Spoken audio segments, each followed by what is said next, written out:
नमस्ते आप सभी को। आज हम लोग जो है चैप्टर 4 क्लास 10th का जो है कार्बन एंड कंपाउंड का जो है लेक्चर 2 लेके आए हैं, जिसमें जो है हम कुछ टॉपिक्स को आज कवर करेंगे, जैसे कि एलोट्रॉप्स ऑफ कार्बन क्या होता है, यानी कि कार्बन के अवरूप किसे कहते हैं। इसमें हम दो चीज़ों के बारे में डिस्कस करेंगे, पहला डायमंड जिसे हिंदी में हीरा कहते हैं और दूसरा ग्रेफाइट। इन दो चीजों के बारे में, इनके स्ट्रक्चर और इनकी बनावट के बारे में जो है डिस्कस करेंगे। दूसरा जो टॉपिक है आज का रहेगा हम लोग, वो रहेगा वर्सेटाइल नेचर ऑफ कार्बन, यानी कि कार्बन के सर्वोत्मुखी प्राकृतिक। अब कार्बन में ऐसी क्या ही खास बात है कि जिसकी वजह से हम लोग जो है कार्बन के बारे में इतना ज्यादा डीप स्टडी करते हैं, तो वो जो है ये टॉपिक पूरी तरीके से हाईलाइट कर देता है कि कार्बन ही क्यों, वाई ओनली कार्बन। ठीक है, उसके बाद हम लोग बात करेंगे सैचुरेटेड और अनसैचुरेटेड कार्बन से बनने वाले कंपाउंड्स की, यानी कि जितने भी यौगिक कार्बन के बनते हैं उनसे देखेंगे कि कितने सैचुरेटेड होते हैं, कितने अनसैचुरेटेड होते हैं। ठीक है, संतृप्त एवं असंतृप्त को जो है आप कह सकते हो कि सैचुरेटेड और अनसैचुरेटेड कहते हैं। उसके बाद हम लोग बात करेंगे electron dot structure of hydrocarbons की, यानी कि हाइड्रोजन और कार्बन से मिलने वाली जो कंपाउंड्स होती है उसे हाइड्रोकार्बन्स कहते हैं। और साथ ही हम लोग ये देखेंगे कि इसके जो डॉट स्ट्रक्चर और इसके जो लाइन स्ट्रक्चर होते हैं वो किस तरीके से बनते हैं। उसके बाद जो है इससे पहले हम लोग जो है 2-3 फॉर्मूलों पे बात करेंगे, जिन फॉर्मूलों से ही जो है ये संरचना, ये स्ट्रक्चर जो है बनाए जा सकते हैं। तो हम लोग जो है बिना टाइम वेस्ट किए जो है आगे बढ़ते हैं। आप लोग भी जो अपने कॉपी पेन लेके तैयार हो जाओ, ताकि एक प्रॉपर नोट्स बन सके और एग्जाम के टाइम पे कोई प्रॉब्लम ना हो। चलिए तो शुरू करते हैं। और सबसे पहला जो टॉपिक है हम लोग का वो है आज का एलोट्रॉप्स। एलोट्रॉप्स का मतलब हिंदी में जो इसको कहते हैं वो कहते हैं अवरूप, यानी कि एक ही आप कह सकते हो कि एलिमेंट के जब बहुत सारी चीजें मिलती हो। लाइक अगर हम कार्बन की ही बात करें तो कार्बन के जो है बने हुए डायमंड्स भी होते हैं, साथ ही ग्रेफाइट्स भी होता है, और एक और एलिमेंट होता है जिसे कहते हैं बकमिनिस्टर फुलरीन। तो ये जो तीन है ये तीनों के तीनों कार्बन से ही बने होते हैं, लेकिन इन सब की प्रॉपर्टी भी अलग होती है, यानी कि इनके गुण भी अलग होते हैं, साथ ही इनकी संरचना यानी कि स्ट्रक्चर भी अलग अलग होती है और इनके टेक्सचर भी अलग अलग होते हैं। साथ ही इनकी जो यूजेस यानी कि इनके जो उपयोग है हमारे रियल लाइफ में वो भी सारे के सारे अलग होते हैं। तो कहने का मतलब ये है कि देखो इसका डेफिनेशन क्या कहता है, व्हेन सिंगल एलिमेंट, यानी कि जब एक सिंगल एलिमेंट एग्जिस्ट करता हो मोर देन वन फॉर्म, यानी कि आप ये कह सकते हो कि कार्बन की अगर हम बात करें तो एक सिंगल एलिमेंट है, लेकिन साथ ही आप ये कह सकते हो कि अपने नेचर में एक से ज्यादा रूपों में पाया जाता है। एक से ज्यादा आप ये कह सकते हो कि चीजों में जो है पाया जाता है। अवरूप उसे कहा जाता है जब एक ही तत्व एक से ज्यादा अवस्था में यानी कि स्टेट में पाए जाते हो, उस चीज को अवरूप कहा जाता है। लाइक कार्बन से ही बना हुआ हीरा यानी कि डायमंड भी होता है, कार्बन से ही बना हुआ ग्रेफाइट भी होता है, और कार्बन से ही बना हुआ बकमिनिस्टर फुलरीन भी होता है। इसको भी हिंदी में बकमिनिस्टर फुलरीन ही कहते हैं, आप लिख लेना इसको। उसके बाद अगर हम दो चीजों की जो आप कह सकते हो कि अच्छे से बात करते हैं अपने सिलेबस के अंदर, लाइक सबसे पहले डायमंड और दूसरा है ग्रेफाइट। अगर मैं डायमंड की बात करूं तो डायमंड की जो स्ट्रक्चर होती है वो बेटा 3D होती है। ठीक है, यानी कि 3D संरचना होती है, और डायमंड का एक एटम बाकी के 4 एटम को जो है अटैच कर सकता है। अगर मैं आपको जो एक एग्जांपल से शो करूं, मान लीजिए कि ये एक एटम है, तो इधर भी एक कार्बन का एटम, इधर भी एक कार्बन का एटम, इधर भी एक कार्बन का एटम और इधर भी एक कार्बन का एटम। अब ये कार्बन क्या करेगा, इधर भी इधर भी इधर भी, यानी कि तीनों तरफ से जो है चारों तरफ से कार्बन को अटैच कर, और ऐसे करके जो है ये कार्बन जोड़ते जाएंगे और अपनी अपनी स्ट्रक्चर को जो है बनाते जाएंगे कुछ इस तरीके से। देखो आप इसे बनाते रहोगे, ये इन्फिनाइट बनता ही जाएगा। कहने का मतलब ये है कि ये बाद में जाके जो आप कह सकते हो कि जब कंडेंस हो जाते हैं अर्थ के अंदर बहुत ज्यादा टेम्परेचर और प्रेशर के कारण, जब यही कार्बन जो आप कह सकते हो कि बहुत ज्यादा हीट और टेम्परेचर और प्रेशर के कारण जब आप कह सकते हो कि बहुत ही ज्यादा जो है प्रेशराइज्ड हो जाते हैं, तो एक बहुत ज्यादा जो है आप कह सकते हो कि स्ट्रक्चर जो है यानी कि प्रोवाइड कर जाते हैं, जिसे कहते हैं डायमंड। डायमंड का जो यूज है वो है ज्वेलरी में, यानी कि आप कह सकते हो कि गहने बनाने में इसका इस्तेमाल किया जाता है। साथ ही अगर हम ग्रेफाइट की बात करें तो ये जो है प्लेनर होता है नेचर में, यानी कि कहने का मतलब ये है कि आप जो है यहाँ पे कह सकते हो कि इसके डायग्राम को कुछ इस तरीके से भी देख सकते हैं अपने एनसीईआरटी नोटबुक, यानी कि ये प्लेनर होते हैं, ठीक है। और साथ ही जो है एक कार्बन से 3 और कार्बन जो है जुड़ सकते हैं। इसके एक कार्बन से 4 कार्बन जुड़ रहे थे, लेकिन इसके एक कार्बन के एटम से, यानी कि एक कार्बन के परमाणु से जो है सिर्फ 3 ही आप कह सकते हो कार्बन के और परमाणु जुड़ सकते हैं। Carbon atom can attach to 3 other atom, यानी कि कार्बन परमाणु 3 अलग अलग परमाणु को जोड़ सकता है। इसका जो यूज होता है वो होता है पेंसिल बनाने में, जो कि हम लोग जो आप कह सकते हो कि 4th to 5th क्लास इस्तेमाल करते हैं पेंसिल्स, और रॉकेट की टिप बनाने में, यानी कि जितने भी रॉकेट जो हमारे यहाँ पे कह सकते हो कि एटमॉस्फेयर से जाती है स्पेस के लिए, ठीक है, उन सभी की टिप यानी कि उन सभी की नोक पे जो है आप कह सकते हो कि जो है ग्रेफाइट का इस्तेमाल होता है, लेकिन वो A1 ग्रेफाइट होता है, वो ग्रेफाइट का बहुत ज्यादा अच्छा रूप होता है। तो ये जो चीजें हैं इन्हीं चीजों को जो है एलोट्रॉप्स कहा जाता है, यानी कि अवरूप कहा जाता है। कहने का मतलब ये है कि कार्बन का जब देखो एलिमेंट एक ही है, लेकिन आप कह सकते हो कि एक ही एलिमेंट से जो है बहुत सारी चीजें बनी है। लाइक डायमंड भी जो है कार्बन से ही मिलके बनता है, ग्रेफाइट भी कार्बन से ही मिलके बनता है। यहाँ एक नया नाम आया बकमिनिस्टर फुलरिन, वो भी कार्बन से ही बनता है। बाय द वे मैं आपको बता दूं कि बकमिनिस्टर फुलरिन जो है एक साइंटिस्ट के नाम पे रखा गया, ठीक है, जिन्होंने जो है इसकी खोज की थी, और ये भी कार्बन से ही बनता है। साथ ही इसका जो यूज होता है वो लुब्रिकेंट्स, ऑयल, इन सब चीजों में जो है इसका इस्तेमाल किया जाता है। साथ ही आप ये कह सकते हो कि जो है ग्रेफाइट और बकमिनिस्टर फुलरिन दोनों ही अपने टेक्सचर के वजह से जो है बहुत सारी चीजों में इस्तेमाल होते हैं। चलिए आगे बात करते हैं। अब हम बात करेंगे वर्सटाइल नेचर ऑफ कार्बन के बारे में। सबसे पहली चीज तो ये समझिए कि वर्सटाइल होता क्या है। देखो बच्चों, वर्सटाइल का मतलब होता है जिसके अंदर सारे ही गुण पाए जाते हो, यानी कि A to Z वो सारे ही काम में परफेक्ट हो। कार्बन जो है 2 तरह की प्रॉपर्टी शो करती है। पहला कैटेनेशन, जिसे श्रृंखलन कहते हैं, और दूसरा आप कह सकते हो कि टेट्रावैलेंसी, यानी कि आप कह सकते हो कि कार्बन जो है वो 2 तरह की प्रॉपर्टी शो करती है। सबसे पहला कैटेनेशन को हम लोग जो इस तरीके से समझ सकते हैं कि कार्बन के बीच में कितनी भी बड़ी बॉन्ड बन सकती है, कितनी भी बड़ी। कार्बन अपने ही जैसे कार्बन को मिला के कितनी भी बड़ी, कितनी भी लंबी, कितनी भी चौड़ी आप कह सकते हो कि बॉन्ड बना सकता है, यानी कि इन्फिनाइट जा सकती है। साथ ही ये जो आप कह सकते हो कि ये किसी भी तरह का बॉन्ड बना सकता है, चाहे सिंगल बॉन्ड हो बीच बीच में, यानी कि एक ही जैसे बॉन्ड हो, एक बॉन्ड हो सिर्फ, यानी कि एक आबंध हो, या फिर डबल बॉन्ड हो, या फिर ट्रिपल बॉन्ड। कहने का मतलब ये है कि carbon can link with other carbon bye covalent bond. सबसे पहली बात तो ये समझो कि कार्बन एटम यानी कि कार्बन का परमाणु अपने ही कार्बन परमाणु से जो है सहसंयोजी आबंध यानी कि कोवैलेंट बॉन्ड द्वारा जो अटैच होगा। उसके बाद N can form a long chain, branch chain और रिंग चेन कंपाउंड। यानी कि कहने का मतलब ये है कि 3 तरह के जो आप कह सकते हो कि चेन वो बना सकता है, या तो पूरी लंबी बना दे, या आप कह सकते हो कि ब्रांच वाली बना दे। ब्रांच वाली कुछ इस तरीके की होती है बेटा, ठीक है, या तो ब्रांच चेन बना दे, ठीक है, या फिर आप कह सकते हो कि रिंग चेन बना दे। रिंग चेन जो बनती है वो बनती है बेंजीन की, ठीक है। एक बहुत अच्छा एग्जांपल होता है हमारे पास कार्बन का, ठीक है, बेंजीन का बनता है, और एक आप कह सकते हो कि फिनॉल का बनता है, जो कि क्लास 10th में जो है एनरोल है, ठीक है। तो आगे जो हम लोग आप कह सकते हो कि उसके भी बारे में बात करेंगे, लेकिन अभी जो हम लोग पढ़ रहे हैं इसके बारे में थोड़ी सी बात कर लेते हैं। जैसे कि अगर मैं ब्रांच चेन की बात करूं, तो ये जो आप कह सकते हो कि लंबी लंबी शाखाएं बना सकता है किधर की भी तरफ में। यानी कि आप ये मान के चलो कि एक चेन जा रहा है, एक पेड़ जा रही है ऊपर की तरफ, और उसकी जो आप कह सकते हो कि जो स्टेम्स होते हैं, जो टहनियां होती है, उसे ही ब्रांच कहते हैं। तो कार्बन भी ऐसी ही कुछ चीजों को जो आप कह सकते हो कि शो करता है। दूसरी चीज ये कि इनके बीच में जो आप कह सकते हो कि सिंगल, डबल या ट्रिपल बॉन्ड भी बन सकता है।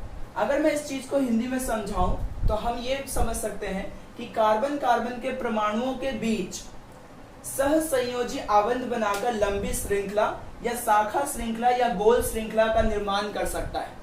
कहने का मतलब ये है कि अगर हम इसको एक एग्जाम्पल से समझे तीनों को ही, तो कुछ इस तरीके का एग्जाम्पल बन सकता है। अगर एक लॉन्ग चेन की बात की जाए, एक लंबी आप कह सकते हो कि चेन की श्रृंखला की बात की जाए, तो कुछ इस तरीके का हो सकता है ये, लाइक एक के बाद एक कार्बन, और ऐसे ही इन्फिनाइट अनंत चलता जाएगा। और अगर मैं ब्रांच चेन की बात करूं तो ये कुछ इस तरीके का हो सकता है।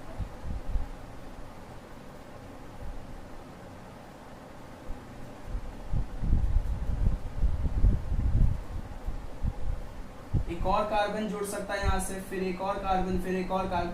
तो ब्रांच का मतलब हो गया, आप कह सकते हो कि एक मेन चेन से पूरी की पूरी शाखा जो है आप कह सकते हो कि जुड़ी रह सकती है, कुछ इस तरीके से। और अगर मैं रिंग चेन की बात करूं तो रिंग चेन बेटा 10th क्लास में सिर्फ 2 ही है अपने पास, एक तो कुछ इस तरीके का,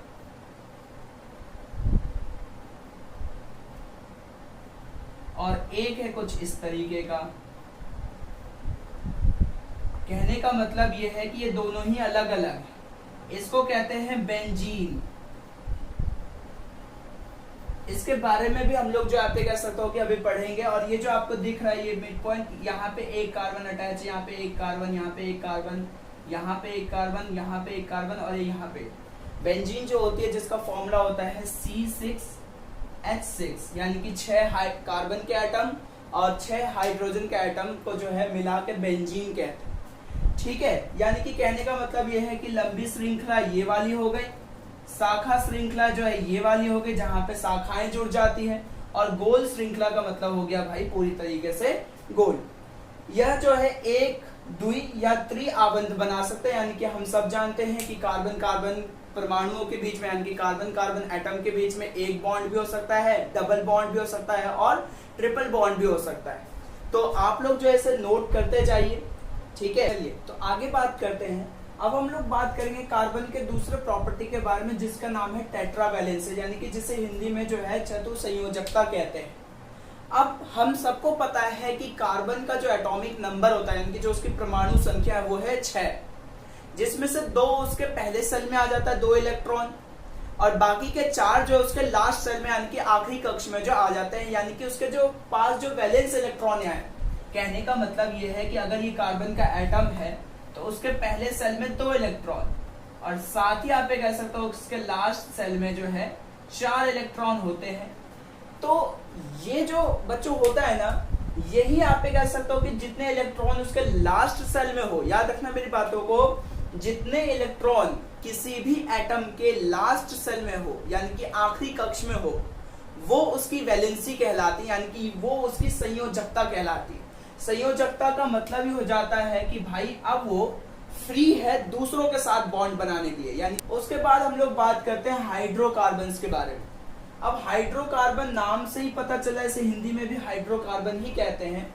तो हाइड्रोकार्बन नाम से पता चल रहा है भाई, कार्बन प्लस में हाइड्रोजन, अगर कोई भी कंपाउंड कार्बन और हाइड्रोजन से मिलके बन रहा है तो उसे हाइड्रोकार्बन कहते हैं। लाइक एग्जांपल में हमारे पास हो गया मीथेन CH4, इसमें एक कार्बन 4 हाइड्रोजन, तो भाई कार्बन भी आ गया और हाइड्रोजन भी आ गया, और इस चीज को क्या कहेंगे, हाइड्रोकार्बन।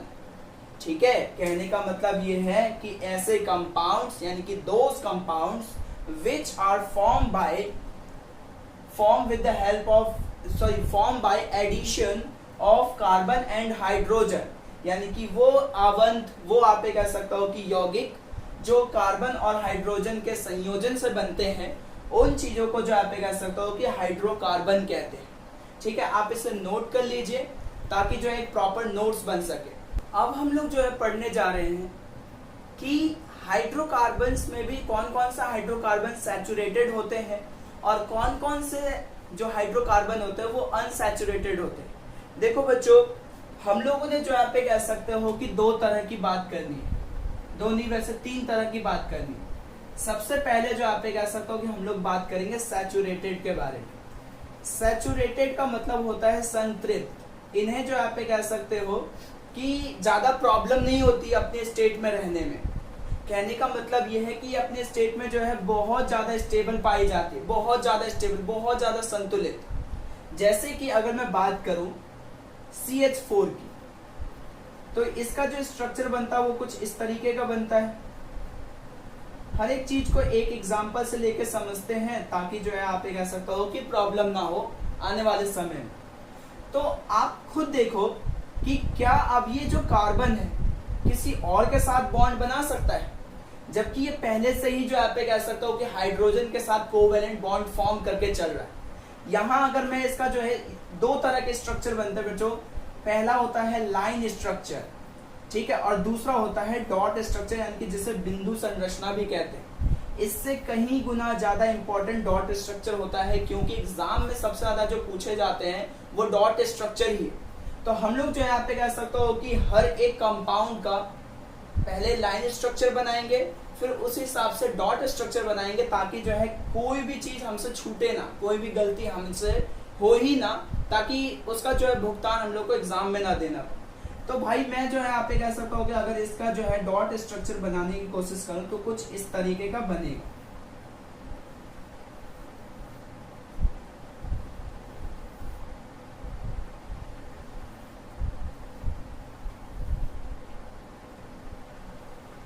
अब आप खुद देख सकते हो कि कार्बन और चारों हाइड्रोजन के बीच में किस तरीके का बॉन्ड बना पड़ा है। क्या ये आपस में एक दूसरे के साथ इलेक्ट्रॉन शेयर कर रहे हैं? बिल्कुल कर रहे हैं। अब कार्बन को किसी और चीज की जरूरत है क्या? यहाँ पे देखो, कार्बन के आउटर मोस्ट लेयर में 8 आप कह सकते हो इलेक्ट्रॉन हो गए अकॉर्डिंग टू ऑक्टेट रूल, जो कि हम लोग चैप्टर 3 में पढ़ के आए। तो भाई ऑक्टेट रूल के हिसाब से 8 इलेक्ट्रॉन हो गए, 1 2 3 4 5 6 7 8। कार्बन के पास 8 इलेक्ट्रॉन हो गए और हाइड्रोजन के पास जो है 2 इलेक्ट्रॉन हो गए। तो सारे के सारे स्टेबल हो गए, और स्टेबल इसीलिए हुए क्योंकि सिंगल सिंगल बॉन्ड। तो भाई सिंगल बॉन्ड होने का मतलब ही हो जाता है सैचुरेटेड, यानी कि संतृप्त। अब कार्बन को जो है किसी की जरूरत नहीं है बॉन्ड बनाने के लिए, या आप ये कह सकते हो कि कार्बन को जो है किसी की नीड नहीं। तो आप अगर इस एग्जांपल को नोट करना चाहते हो तो नोट कर लो, वरना आगे बढ़ते हैं। देखो, सबसे पहले अगर मैं सैचुरेटेड की बात करूं तो भाई पहले ही जो आप कह सकते हो कि ये जो है आता है सिंगल बॉन्ड। इसके अंदर सिर्फ और सिर्फ कौन कौन से बॉन्ड आते हैं? सिर्फ सिंगल बॉन्ड, यानी कि कार्बन कार्बन के बीच में सिर्फ सिंगल, यानी कि आप कह सकते हो कि हिंदी में कहें तो एकल आवंध बनता है इनके बीच में, सिर्फ एकल आवंध। उसके बाद अगर मैं बात करूं तो भाई लाइक इस तरीके से इनको जो है रिप्रेजेंट किया जाता है। कार्बन कार्बन के बीच में एक लाइन, यानी कि एक बॉन्ड, ठीक है, और इसका जो डॉट स्ट्रक्चर होता है वो कुछ इस तरीके का होता है, ठीक है, या आप इस तरीके का भी बना सकते हो इसका डॉट स्ट्रक्चर अगर सिर्फ 2 कार्बन हो तो। वरना अगर ब्रांच होगी तो फिर हम लोग जो है एक अलग तरीके से उसको फॉर्म करके देखेंगे, ठीक है। अभी यहाँ पे बहुत सारे बॉन्ड बनेंगे, अभी आप बस मेरे साथ जुड़े रहो सही तरीके से, ठीक है, सही तरीके से पढ़ाई करते रहो, जितना भी मैं बता रहा हूँ उसको सही से सुनते जाओ। हो सकता है आप कह सकते हो कि कुछ चीजें छूट जाए, लेकिन जैसे ही पता चलेगी उसे भी जो है कवर कर लेंगे अपने सिलेबस के अंदर, ठीक है। तो देखो यहाँ पे आप कह सकते हो कि तीसरी और सबसे इंपॉर्टेंट बात, जब आप इसका नाम लिखोगे, ठीक है, लाइक आप कह सकते हो हम लोग बोलते हैं methane, ethane, propane, butane, pentane, hexane, तो सब में जो है एक बात कॉमन आ रही है, वो आ रही है एन। तो लास्ट के वर्ड में एन जुड़ता है, ठीक है, लाइक आप कह सकते हो कि मीथेन। अब ये मीथ इथ प्रोब्यूट है क्या, ये भी आगे पता लगाएंगे। फिर आता है आप कह सकते हो कि इथेन, प्रोपेन, तो सबके लास्ट में एक चीज कॉमन है एन, तो सिंगल बॉन्ड के लिए एन जुड़ता है। चौथी और उससे भी ज्यादा इंपॉर्टेंट बात, इसका फॉर्मूला। इसका फॉर्मूला जो होता है बनाने का होता है CnH2n + 2, where n is known as number of carbon atoms, where n is known as number of carbon atom, यानी कि कार्बन परमाणु की संख्या। कार्बन परमाणु की संख्या कितनी है वो भी पता लगाना पड़ेगा आपको, क्योंकि इस फॉर्मूले का यूज बहुत ज्यादा है इन सब चीजों में, ठीक है। तो भाई मैं यहां लिख दे रहा हूं नंबर ऑफ कार्बन एटम, यानी कि कार्बन परमाणु की संख्या। चल, तो ये बातों का ध्यान रखना, इन बातों का ध्यान रखना। कि क्या क्या आप ये कह सकते हो कि हो सकती है सिंगल बॉन्ड रिप्रेजेंट करने का तरीका, लास्ट में नाम के पीछे एन और फॉर्मूला ये रहा, where n can be 1 2 3 4 5 6 7 8 and infinite. ठीक है, एन कुछ भी हो सकता है भाई, अपने को नहीं मतलब। ठीक है, अपने को सिर्फ 6 तक मतलब होगा।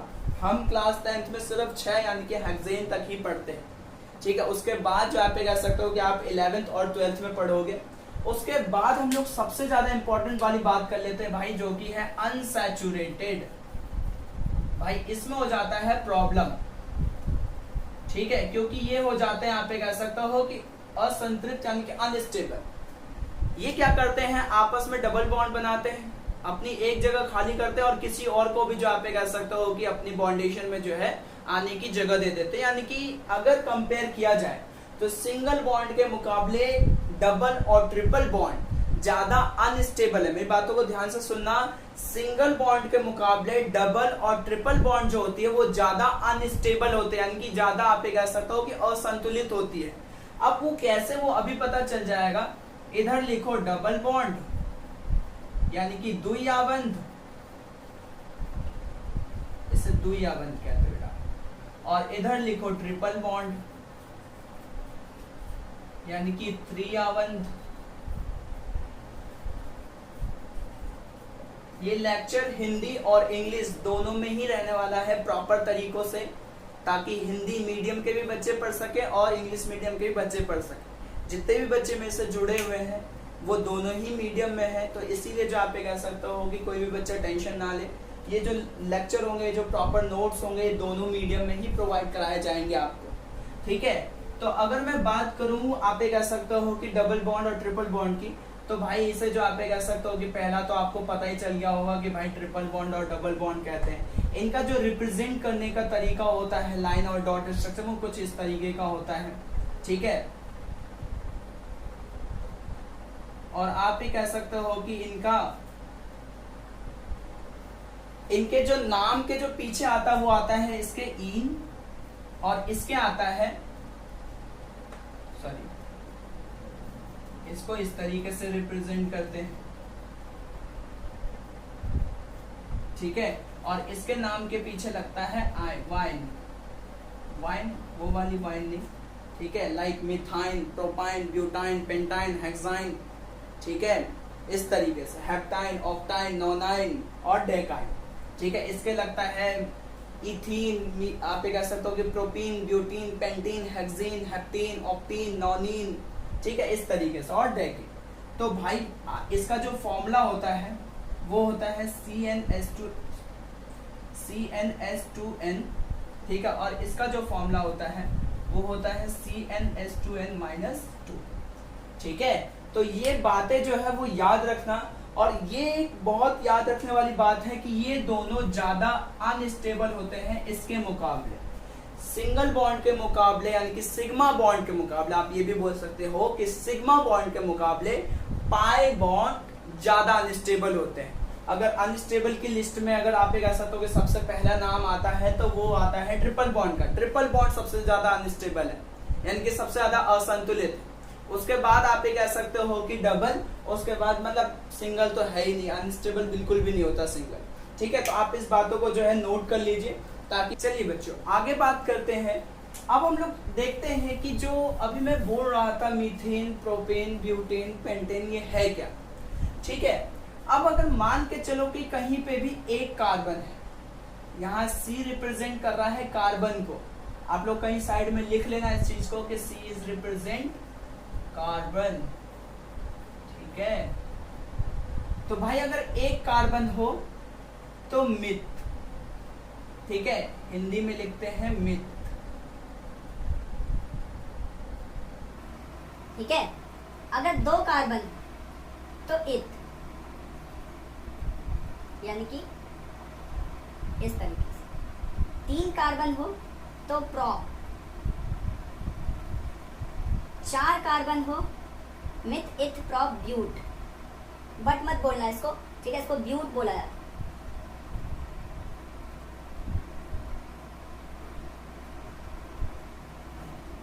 ठीक है, 5 कार्बन हो तो पैंट, पहनने वाले नहीं, बोलने वाले सिर्फ पैंट। 6 कार्बन हो तो हेक्स।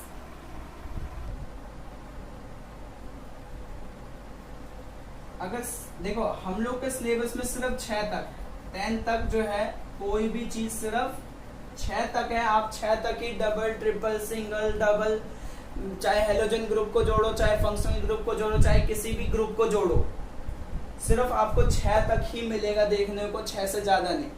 बट आप किसी भी कॉम्पिटिटिव एग्जाम में जाओगे तो आपसे जो है पूछ लिया जाता है, तो इसलिए देख लो। 7 कार्बन हो तो हेप्ट बोला जाता है, 8 कार्बन हो तो ऑक्ट बोला जाता है, 9 कार्बन हो तो नॉन बोला जाता है, ठीक है, और 10 कार्बन हो तो डेक बोला जाता है। ऐसे ही 11 कार्बन हो तो आइसेक बोला जाता है, 12 हो तो डाइसेक, 13 हो तो ट्राइसेक, 14 हो तो टेट्रासेक, 15 हो तो पेंटासेक। इस तरीके से जो आप कह सकते हो कि ये चीजें जो है बढ़ती जाती, ठीक है। नोट कर लो इसको, ये बातों को ध्यान रखना कि 1 कार्बन हो तो क्या, 2 कार्बन हो तो क्या, 3 कार्बन हो तो क्या, 4 कार्बन हो तो क्या, 5 कार्बन हो तो क्या, और 6 कार्बन हो तो क्या। तो ये जो बातें हैं ना 6 तक, ये आपको याद रखनी है, ठीक है। ये ऐसी उंगली पर याद हो जाती है। Meth, eth, prop, but, pent, hex, oct, non, dec, ठीक है। नोट कर लो इसको। बच्चों आगे बात करते हैं, और अब हम लोग समझते हैं लाइन और डॉट स्ट्रक्चर के बारे में, ठीक है।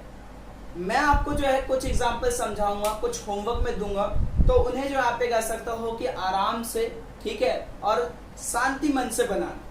देखो सबसे पहले मैं जो आप कह सकता हूँ कि अपने आप को जो है, ठीक है, बताने के लिए, सही तरीके से बताने के लिए एक फॉर्मूला लिख लेता हूँ, जो कि है आप कह सकते हो CnH2n+2, और मुझे n की वैल्यू दे रखा है पहले 1, 2, 3, 4, 5 और 6, ठीक है।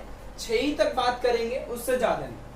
उसके बाद हम लोग बात करते हैं कि भाई अब इस फॉर्मूले का यूज कैसे करना है मुझे, क्योंकि भाई फॉर्मूला तो मुझे पता है, बट मुझे अगर यूज करने नहीं आता तो ये तो प्रॉब्लम हो जाएगी। तो देखो यूज कैसे करते हो, n की जगह सबसे पहले 1 रखोगे, क्योंकि n की ऑब्वियस सी बात है भाई, पहले 1 से बोला निकालने के लिए। S2 इंटू में 1 प्लस 2, n की जगह 1, n की जगह 1, तो CH 2 1 जा 2 प्लस 2, तो ये हो गया CH4। अब हम सबको पता है कि भाई ये जो CH4 है, इसकी जो स्ट्रक्चर बनती है सबसे पहले, देखो बच्चों इसे कहते हैं मॉलिक्यूलर फॉर्मूला। क्या कहते हैं? मॉलिक्यूलर फॉर्मूला, ठीक है। और मॉलिक्यूलर फॉर्मूला याद रखना एक बात मॉलिक्यूलर फॉर्मूला के लिए, कि एक ही मॉलिक्यूलर फॉर्मूले से बहुत सारे स्ट्रक्चर बन सकते हैं, जिसे आइसोमर्स कहते हैं। आगे चल के अभी इनके भी बारे में बात करना है, आइसोमर्स के बारे में, पहले अभी से देख लो। तो इसका जो लाइन स्ट्रक्चर बनेगा, यानी कि जो लाइन संरचना बनेगी, वो कुछ इस तरीके की बनेगी कि 1 कार्बन और 4 हाइड्रोजन, ठीक है। और इसका जो डॉट स्ट्रक्चर बनेगा वो कुछ इस तरीके का बनेगा, C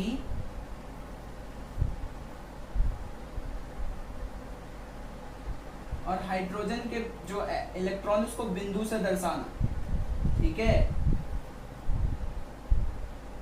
कार्बन के एटम को जो है स्टार से दर्शा देना, यानी कि दिखा देना, शो कर देना, और हाइड्रोजन के जो है एटम को आप ये कह सकते हो कि डॉट से शो कर देना।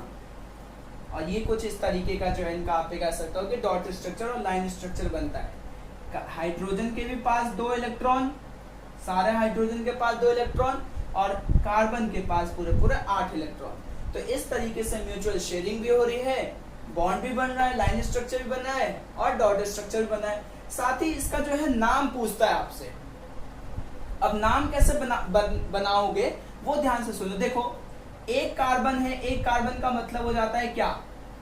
मिथ, यानी कि मिथ, और सबके बीच में सिंगल बॉन्ड है, यानी कि एन, तो इसका नाम पड़ जाता है मीथेन, ठीक है। मिथ इसलिए क्योंकि 1 कार्बन था, ठीक है। एन इसलिए क्योंकि सिंगल बॉन्ड था। तो इस तरीके से ये बन जाता है मीथेन, ठीक है। आगे बात करते हैं, इसे नोट कर लो। अब मान के चलो कि हमें दे रखा है ठीक है, n की पावर 2, n की वैल्यू जो आप कह सकते हो कि 4 दे दिया, चलो कोई दिक्कत नहीं है, ठीक है। तो C4H2 इंटू में 4 प्लस 2, तो भाई C4H 4 2 जा 8 प्लस 2, तो C4 और H 10। भाई ये बन गया मॉलिक्यूलर फॉर्मूला। मॉलिक्यूलर फॉर्मूला आप इसी फॉर्मूले से बनाओ, ये हो गया मॉलिक्यूलर फॉर्मूला। अब हम लोग बात करते हैं कि इसका लाइन स्ट्रक्चर और डॉट स्ट्रक्चर किस तरीके से बन सकता है। तो देखो भाई 4 कार्बन, 1 कार्बन 2 कार्बन 3 कार्बन और 4 कार्बन, कितने हाइड्रोजन, 10 हाइड्रोजन। तो 1 हाइड्रोजन 2 हाइड्रोजन 3 हाइड्रोजन 4 5 6 7 8 9, ठीक है। 1 2 3 4, 1 2 3 4 और 2 10, ठीक है। तो 8 2 10, आप चाहे तो खुद भी गिन सकते हो इस हाइड्रोजन को। और ये मैंने किसी भी जो आप कह सकते हो कि इस तरीके से नहीं किया कि कुछ भी कर रहा हूं मैं, बट ये जो आप कह सकते हो कि आप खुद देखो कि ये सारे जो है पहले से ही तय होते हैं कि कहाँ पे जो है कितने हाइड्रोजन रखने हैं, क्योंकि सबको जो आप कह सकते हो कि अपनी अपनी लास्ट सेल, ठीक है, आखिरी कक्ष जो वो भरना है। तो इसका ये तो हो गया लाइन स्ट्रक्चर, ठीक है। अब हम बात करते हैं इसके डॉट स्ट्रक्चर की, उसके बाद बात करेंगे नाम की। तो भाई कार्बन के पास जो है आप कह सकते हो कि इस तरीके से जो है डॉट स्ट्रक्चर बनता है इनका, ठीक है। 1 कार्बन 2 कार्बन 3 कार्बन और 4 कार्बन,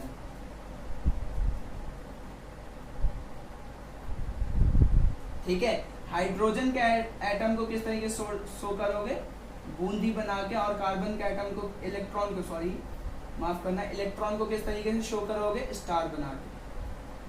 मतलब एक तरीका होता है शो करने का किसी भी चीज को, ठीक है। वैसे फिक्स नहीं है, आप दोनों को ही या तो डॉट या दोनों को ही जो है स्टार बना के भी शो कर सकते हैं।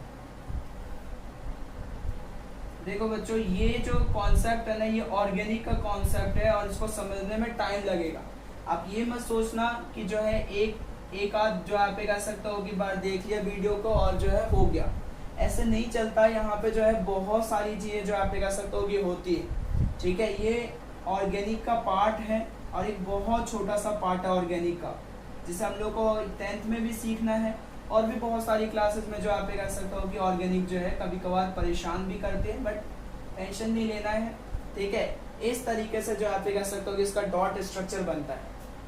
अब इसका नामकरण कैसे करोगे, 4 कार्बन है, याद करो 4 कार्बन को क्या कहते हैं, 4 कार्बन को कहते हैं ब्यूट, ठीक है। इसे बट मत बोल देना, इसे कहते हैं ब्यूट।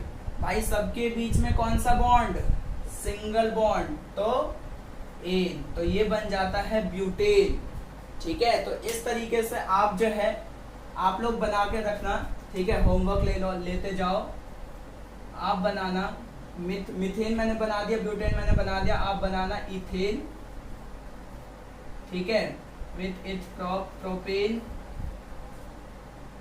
ठीक है, और पेंटेन और हेक्सेन बनाना, ठीक है। होमवर्क है ये बना के रखना आप लोग, इसका मॉलिक्यूलर फॉर्मूला, ठीक है, लाइन स्ट्रक्चर, डॉट स्ट्रक्चर, ठीक है। बस आप लोग जो है मॉलिक्यूलर फॉर्मूला कमेंट में लिख देना, मैं समझ जाऊंगा कि आपका लाइन और डॉट स्ट्रक्चर भी सही बना, ठीक है। इसे नोट कर लीजिए ताकि जो आप कह सकते हो कि प्रॉपर तरीके से नोट्स बन सके। आगे जो आप कह सकते हो कि हम लोग जो है अगले लेक्चर में बात करेंगे, अगली वीडियो बहुत जल्दी आएगी, ठीक है। तब तक के लिए all the very very best आप सभी को। और अगली वीडियो में हम लोग जो है डबल बॉन्ड और ट्रिपल बॉन्ड बनाना सीखेंगे, साथ ही ये भी सीखेंगे कि किस तरीके से जो आप कह सकते हो कि उसमें जो है होमोलोगस सीरीज, फंक्शनल ग्रुप, ये सब सारी चीजें जो आ जाती है। आइसोमर्स के भी बारे में बात करेंगे, तो अभी बहुत सारी चीजों पर जो है चर्चा करना बाकी है। तब तक के लिए ऑल द वेरी बेस्ट आप सभी को, ठीक है। पढ़ाई करते रहिए, all the very very best आप सभी को।